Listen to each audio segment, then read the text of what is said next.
നമസ്കാരം.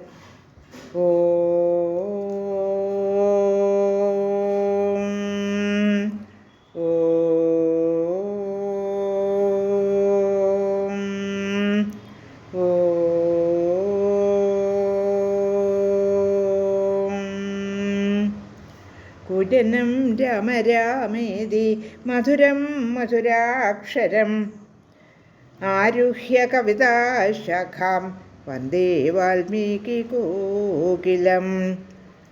രാമായ രാമഭദ്രായ രാമചന്ദ്രായ വേധസേ രഘുനാഥായ നാഥായ സീതായ പതയേ നമഃ. മനോജവം മാരുതതുല്യവേഗം ജിതേന്ദ്രിയം ബുദ്ധിമതാം വരിഷ്ഠം വാതാത്മജം വാനരയൂഥമുഖ്യം ശ്രീരാമദൂതം ശരണം പ്രപദ്യേ.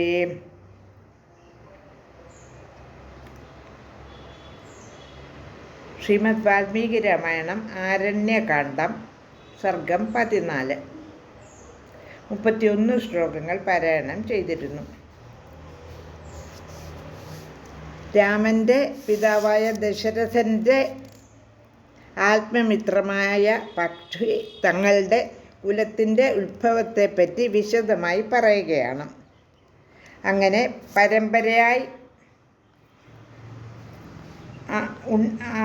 പരമ്പരയായി പ്രജാപതികളുണ്ടായി. മാതങ്കിയിൽ നിന്ന് മാതംഗങ്ങളെന്ന ആനകളുണ്ടായി. ശ്വേത ദിഗ്ഗജങ്ങളെ പ്രസവിച്ചു. അതുപോലെ മനുവാണ് മനുഷ്യരെ പ്രസവിക്കുന്നത്. കശ്യപപുത്രന്മാരെ. ബ്രാഹ്മണർ, ക്ഷത്രിയർ, വൈശ്യർ, ശൂദ്രർ എന്നിവരാണ് അവർ. മുഖത്ത് നിന്ന് ബ്രാഹ്മണരും ഉരസിൽ നിന്ന് ക്ഷത്രിയരും ഊരുക്കളിൽ നിന്ന് വൈശ്യരും പാദങ്ങളിൽ നിന്ന് ശൂദ്രരും ഉണ്ടായി എന്നാണ് പറയപ്പെടുന്നത്. അതുപോലെ തന്നെ അനലയ്ക്ക് പിറന്നവരാണ് പുണ്യഫലങ്ങളായ സകല വൃക്ഷങ്ങളുമെന്ന് അറിയിക്കുന്നു. വിനത താമ്രയുടെ മകളായ ശുഗയുടെ പൗത്രിയാണെന്നും അറിയിക്കുന്നു. സുരസയുടെ സഹോദരിയാണ് കദ്രു എന്നും പക്ഷി ശ്രീരാമനെ അറിയിക്കുന്നു.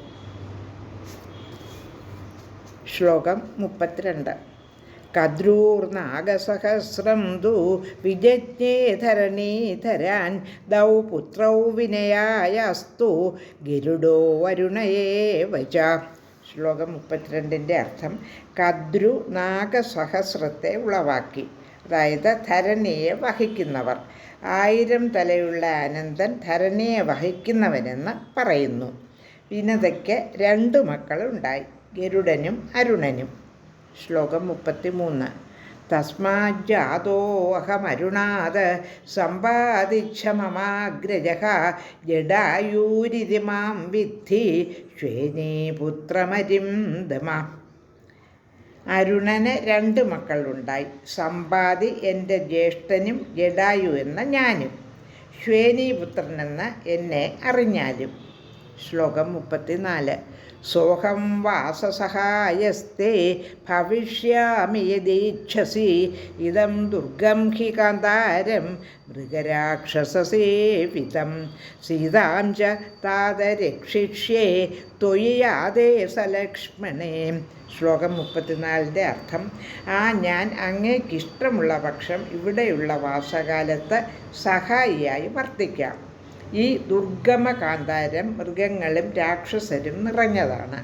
അങ്ങും ലക്ഷ്മണനും പുറത്തു പോകുന്ന സന്ദർഭത്തിൽ സീതയെ ഞാൻ കാത്തുകൊള്ളാം. ശ്ലോകം 35.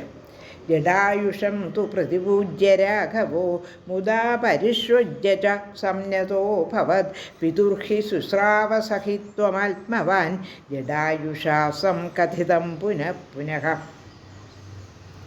രാഘവൻ ജടായുവിനെ പൂജിച്ചിട്ട് ആലിംഗനം ചെയ്ത് വണങ്ങി.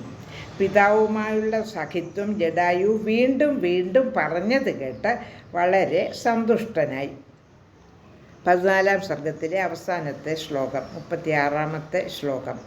സതത്ര സീതാം പരിദായ മൈഥിലിം സഹൈവ തേനാതിബലേന പക്ഷിണ ജഗാമതാം പഞ്ചവടിം സ ലക്ഷ്മണോ രിപുൻ ദിദക്ഷശലാഭനിവാനലാം. രിപുൻ ദിദക്ഷശലഭാനിവാനലാം. രാമൻ ലക്ഷ്മണസഹിതനായി അതിബലവാനായ പക്ഷിയോടും കൂടി പഞ്ചവടിയിലേക്ക് ഗമിച്ചു. മൈഥിലിയെ രക്ഷിക്കുന്ന കർത്തവ്യം ജടായുവിനെ ഏൽപ്പിച്ചുകൊണ്ടാണ് അഗ്നി പാറ്റകളെന്ന പോലെ ശത്രുക്കളെ ദഹിപ്പിക്കാൻ ഇച്ഛയോടുകൂടിയവനായി പ്രവർത്തിച്ചത്.